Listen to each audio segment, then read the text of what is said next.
नमस्कार साथियों, आप लोगों का स्वागत है हमारे YouTube channel CGPS and CG Vyapam पर। दोस्तों, आज मैं 30 महत्वपूर्ण प्रश्न लेकर आया हूँ जो कि बहुत ही इम्पोर्टेंट होने वाला है। आज इसमें देखेंगे प्रैक्टिस है जिसमें रसायन शास्त्र, भौतिक शास्त्र और जीव विज्ञान से 10-10 प्रश्न लेकर आए जो कि बहुत ही ज़्यादा महत्वपूर्ण होने वाला है। तो हमारे इस वीडियो को लास्ट तक जरूर देखिएगा और जितने भी नए दोस्त हमारे इस वीडियो को पहली बार देख रहे होंगे हमारे चैनल को सब्सक्राइब जरूर करिएगा।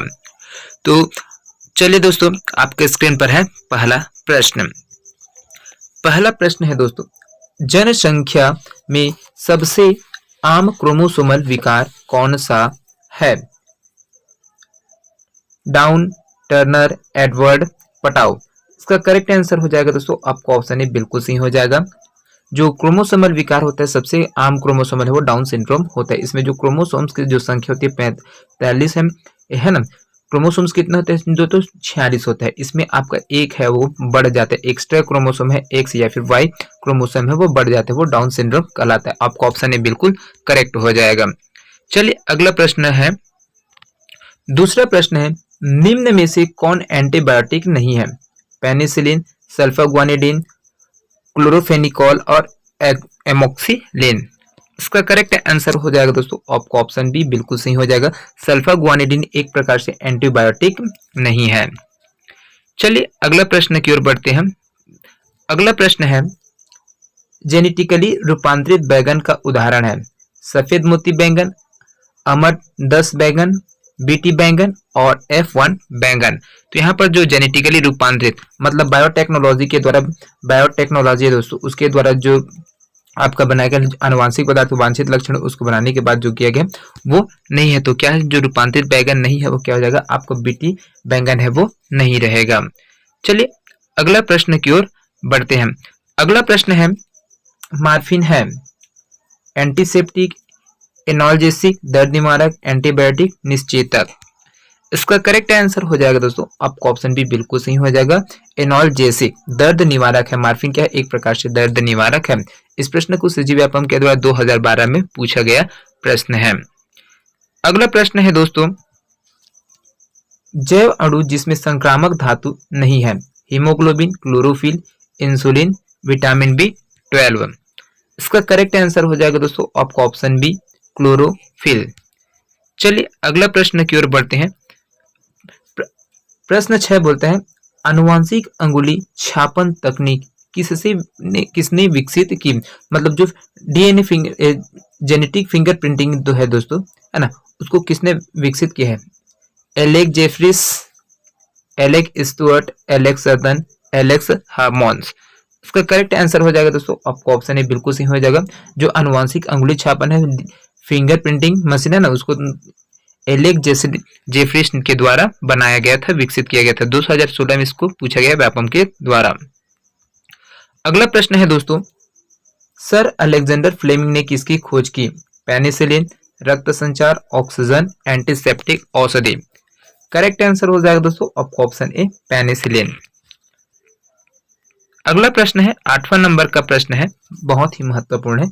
जेनेटिक इंजीनियरिंग को कहते हैं?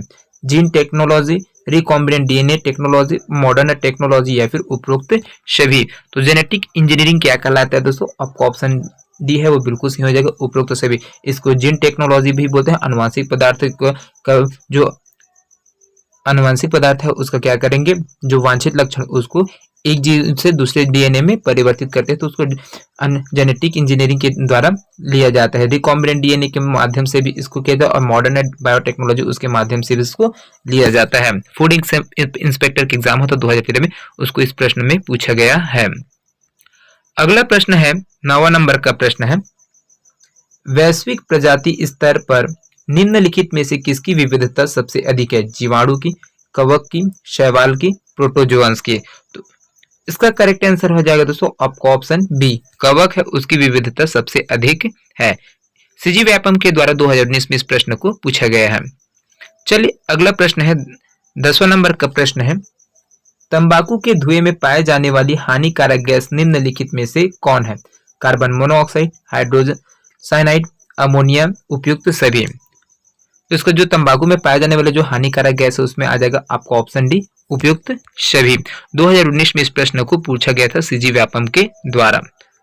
चलिए दोस्तों, अब अगला प्रश्न है आपका यहाँ पर 11वें नंबर का प्रश्न है, निम्नलिखित में कौन सा युग्म सही सुमेलित नहीं है? एस्कॉर्बिक अम्ल, नींबू, माल्टोस, माल्ट, एसिटिक अम्ल, दही और फॉर्मिक अम्ल, लाल चींटी। इसका करेक्ट आंसर हो जाएगा दोस्तों आपको ऑप्शन ए, एस्कॉर्बिक अम्ल नींबू में सुमेलित नहीं है, नींबू में साइट्रिक अम्ल होता है। चलिए अगला प्रश्न की ओर बढ़ते हैं। अगला प्रश्न है, नीलत होता क्या है? Copper sulphate, calcium sulphate, iron sulphate, sodium sulphate. इसका करेक्ट आंसर हो जाएगा दोस्तों आपको ऑप्शन ए, नीलत होता है एक प्रकार से कॉपर सल्फेट होता है। कॉपर सल्फेट SuSO4 इसका फॉर्मूला है। चलिए अगला प्रश्न की ओर बढ़ते हैं। अगला प्रश्न है 13वां नंबर का, चूना पत्थर का रासायनिक नाम है? Calcium carbonate, magnesium chloride, sodium chloride या फिर सोडियम सल्फाइड। इसका करेक्ट आंसर हो जाएगा आपको option A, calcium carbonate CaCO3। चलिए अगला प्रश्न की ओर बढ़ते हैं। अगला प्रश्न है यहाँ पर, सूची 1 को सूची 2 से सुमेलित कीजिए तथा सूचियों के नीचे दिए गए कूट का प्रयोग करके सही उत्तर चुनिए। सूची 1 दिए है, सूची 2 इधर अम्लों के नाम दिए हैं सूची 1 में और सूची 2 में दिए है नींबुओं के नाम, उसको यहाँ पर सुमेलित करना है। लैक्टिक अम्ल है वो दूध में पाया जाता है, एसिटिक अम्ल है सिरका में पाया जाता है, साइट्रिक अम्ल है नींबू में पाया जाता है और ब्यूटायरिक अम्ल है वो दुर्गंध युक्त मक्खन है उसमें पाया जाता है। चलिए अगला प्रश्न की ओर बढ़ते हैं। अगला प्रश्न है आपका यहाँ पर, सूची 1 को सूची 2 से सुमेलित कीजिए तथा सूचियों के नीचे दिए गए कूट का प्रयोग करके सही उत्तर दीजिए। अचार है, कार्बोनिक अम्ल दिया है, खट्टा दूध है, एसिटिक अम्ल, सेब, लैक्टिक अम्ल और शीतल पेय एवं सोडा वाटर, मैडिक अम्ल। यहाँ से इसका करेक्ट आंसर हो जाएगा दोस्तों आपका, यहाँ से सूची को मिला लेते हैं, है ना। यहाँ पर अचार है वो हो जाएगा आपका अचार है उसका हो जाएगा आपका ऑप्शन 2 में आ जाएगा, एसिटिक अम्ल पाया जाता है अचार में। खट्टा दूध है उसमें लैक्टिक एसिड पाया जाता है, सेब है उसमें मैलिक एसिड पाया जाता है और शीतल पेय एवं सोडा वाटर है उसमें कार्बोनिक अम्ल पाया जाता है। चलिए अगला प्रश्न की ओर बढ़ते हैं। अगला प्रश्न है, चूने के पानी में होता है calcium hydroxide, sodium hydroxide, calcium chloride, उपयुक्त में से कोई नहीं। इसका करेक्ट आंसर हो जाएगा दोस्तों आपका ऑप्शन ए, कैल्शियम हाइड्रोक्साइड। इसको सीजी व्यापम में पटवारी 2017 के एग्जाम हो तो उसमें पूछा गया प्रश्न है। अगला प्रश्न है यहाँ से, निम्नलिखित में से कौन सा एक एसिटिक अम्ल का परीक्षण नहीं है? इसका उदासीनीकरण विलयन उदासीन फेरिक क्लोराइड विलयन के साथ अंगुली लाल रंग देता है। ऑप्शन बी, सल्फ्यूरिक अम्ल की उपस्थिति में एथिल अल्कोहल के साथ गर्म करने पर यह फलों का सुगंध देते हैं। ऑप्शन सी, मर्क्यूरी क्लोराइड के साथ सफेद अवक्षेप देता है जो भूरे रंग में परिवर्तित होता है।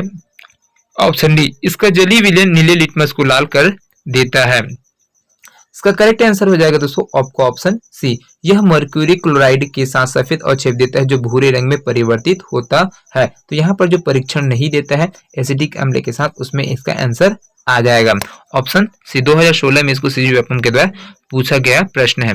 चलिए अगला प्रश्न की ओर बढ़ते हैं। अगला प्रश्न है, यदि एक रासायनिक विलयन नीले लिटमस को लाल कर देता है तो विलयन का पीएच मान होता है 3, 7, 11, 15। इसका करेक्ट आंसर हो जाएगा दोस्तों आपको ऑप्शन 3, है ना। ऑप्शन ए है वो बिल्कुल सही हो जाएगा 3%, क्योंकि जो पीएच मान होता है ना, पावर ऑफ हाइड्रोजन आयन, है ना, जिसमें पीएच का फुल फॉर्म होता है पावर ऑफ हाइड्रोजन आयन, है ना। क्योंकि जो 7% होता है दोस्तों पीएच मान है, ये अम्ल क्षार मापन जो उपकरण है वो है, इसका पीएच मान 7 होता है तो वो उदासीन प्रकृति को होता है, 7 से ज्यादा होता है तो क्षारीय प्रकृति का होता है और 7 से कम होता है तो वो अम्लीय प्रकृति के। ऑप्शन में ऑप्शन 3 दिया गया है, जिसकी वजह से क्या है, जो नीला लिटमस पेपर्स को लाल करने का काम करता है तो क्षारीय अम्लीय माध्यम है वो करता है। तो यहाँ पर अम्लीय माध्यम में ऑप्शन ए दिया गया था, इस प्रकार से आपका ऑप्शन ए बिल्कुल सही है। इसको नापतोल अधिकारी का एग्जाम होता 2017 में सीजी व्यापम के उसमें पूछा गया प्रश्न है।